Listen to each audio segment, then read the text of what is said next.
Okay, welcome to lesson 2, which is all about representing fractions and the different ways we can represent fractions. So just as you did yesterday or with the previous lesson, you can pause now, work these out, do these however you want. You can work them out on paper at home, or maybe you can work them out mentally if you're feeling like you want to challenge yourself.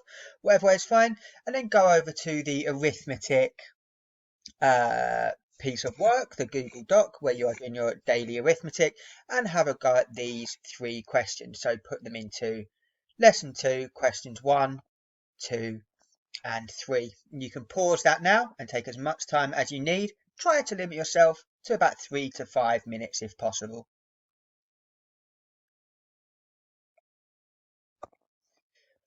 Okay, so welcome back. Hopefully you got on well with that arithmetic there.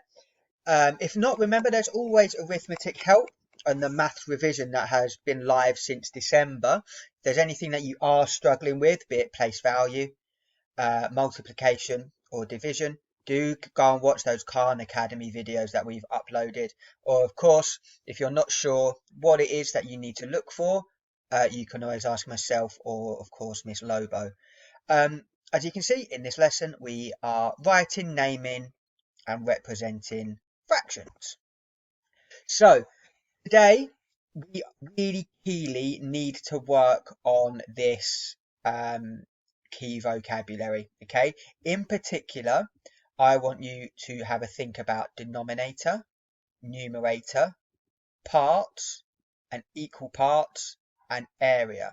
Okay, again, denominator, numerator, parts, equal parts, and area. Those pieces of vocabulary you will need to be fluently able to use in your independent task. So listen out over the course of this video for how I use them, and hopefully we'll be able to use them in our answers later on. Okay, here is the first thing.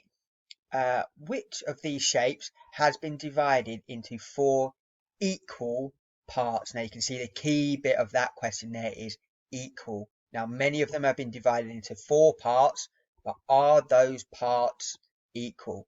Please take time now to pause the video and identify which ones you think yes have been divided into 4 equal parts, or no, they haven't been divided into 4 equal parts.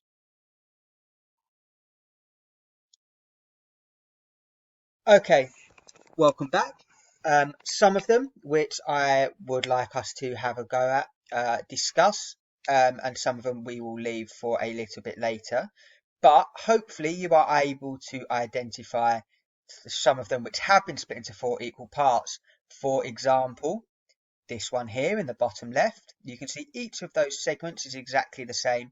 I've got half a circle here, I've got a semicircle here. That's been split into 4 equal parts. Half, then half again there, half again there. Those segments of that circle are equal. Again, I could identify that this triangle has been split into 4 equal parts. You can see this equilateral triangle, 1, 2, 3, and of course 4 is upside down, but it's still that same equilateral triangle.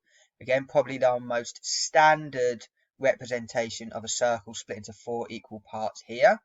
1, 2, 3, 4. And then some which I hope that you identified they were not equal parts.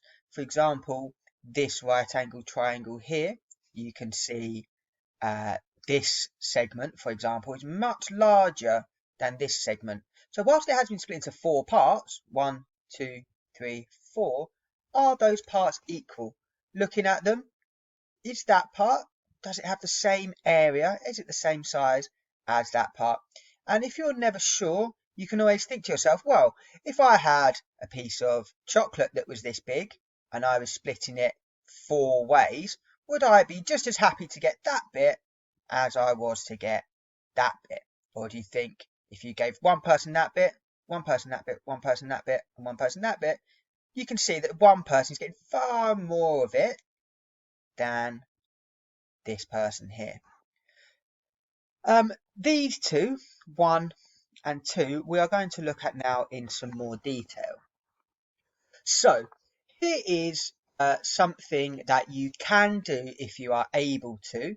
if you are able to cut out, you could either print this slide and cut these out, or you could just draw them out onto a piece of paper, remembering that this is a square and using these dimensions, and then trying to work out either by measuring or just by using your eyes whether they are being divided into equal parts. Now, if you are not able to do that, that's absolutely fine. What you can do, of course, is just have a read, have a look at them now, and say whether you think, yes, they have been split into equal parts, or no, they haven't been split into equal parts. So whichever way you want to do that, it's absolutely fine, whether you want to print them out and cut them out and fold them and divide them, or just have a look at them and think about them, discuss with the person next to you if you're with someone, or just think about it if you're doing it on your own. Pause the video now and take as much time as you need to answer that question. How can you show that these shapes have been divided into equal parts? So there we go, that the slide is telling you now that they in fact are in equal parts. The area of all of those parts is the same. How can you prove that? So feel free to pause the video now and take as much time as you need to work this one out. Okay, welcome back. So in this lesson, we are going to be looking at ways that shapes can be divided into equal parts, but the parts might not be exactly the same shape. Okay, so what I want us to look at now is, let's start with this one on the left. We can see that these two parts, the part on the left and the right, are equal in size. Now this width here, from here to here, this width here is twice as big as this width here. So what we have is we have one rectangle here and another rectangle here, and if we added those together, put them side by side, the two widths would be the same as that width there. So this shape is the same as that and that together. And then what you can see is, instead of dividing it vertically, it has divided it horizontally instead. So if you were able to, you would be able to see that these measurements should, if you measured the area of these using a ruler or by folding it, they are approximately equal. And again, the same goes for that one.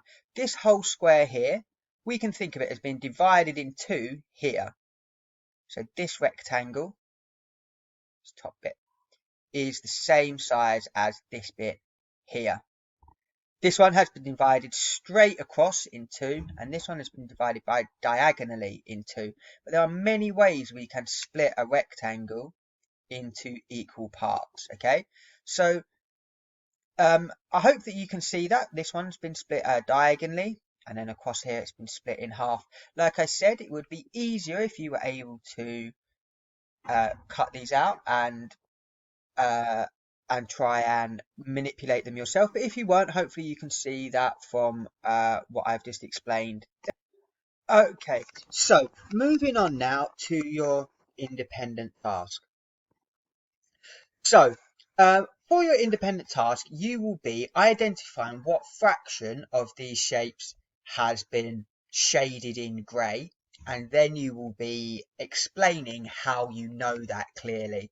So I will show you how it is set up. So if you go over to Google Classroom, it is the independent task underneath these these lesson slides, and it just is these three shapes. Okay, so there are many ways that you could do this. What I'm looking for is that you are correctly using the right vocabulary. Okay, so I need you to be able to identify what fraction of the whole square is shaded in grey. Now, this might be quite difficult to do just on a computer. I understand that, but do have a think about it. You can see, as a little bit of help here, as a little guide, there are some squares which have been added on to show you that you've got these L shapes repeated, plus this extra shape here. But it's up to you to try and divide the whole square up, see how many parts it's into, how many of those are grey, and then tell me what that is as a fraction. and do your best to use this vocabulary. Remember, denominator, numerator, parts, equal parts, and area. You don't have to use each of them for every question, but for example, you might want to say, well, firstly, I can see that there are 1, 2, 3, 4 times 4, so 16 squares. So the square has been split into 16 equal shapes, so 16 would be my denominator. And then how many of those little squares are grey? 1, 1, 2, 3, 4, 5, 6, 7, 8, 9. So 9 would be my numerator, and so on and so on. So for each question, you will write out what you think the answer is, what fraction is shaded. Say you thought it was 3/4. It's not 3/4, but you might think that. And then how do you know this? And you're going to write out looking for 2 or 3 sentences explaining your thought process, trying to use that key vocabulary on the other slide. Okay, so have a go at them. It's important to get the answer right, but it's also, of course, equally important to explain your reasoning. There are only 3 questions, which gives you an indication of how much detail I want you to go into. It's obviously not enough just to write what fraction is shaded, quick answer, and then how do you know this? Oh, because I counted the squares. It's obviously not enough to do that. You need to be trying to say, well, I divided the squares into this many equal parts, so that is my denominator. And then my numerator is the amount of those parts which are shaded, which is equal to whatever. And therefore, I know that this many parts are shaded out of a total of this many equal parts. Therefore, the numerator is x and the denominator is y. So you just need to do that 3 times. Have a go at it. They do get more challenging as they go along. Do discuss them. If you are able to, you can print these out, and it might help you to be able to cut them out or fold them in certain ways. That's entirely up to you. If you are able to do that, do it. If you're not able to do that, that's absolutely fine. Just have a go at them on the computer. And of course, I'll leave that to you then. So just the 3 questions for your independent task for lesson 2.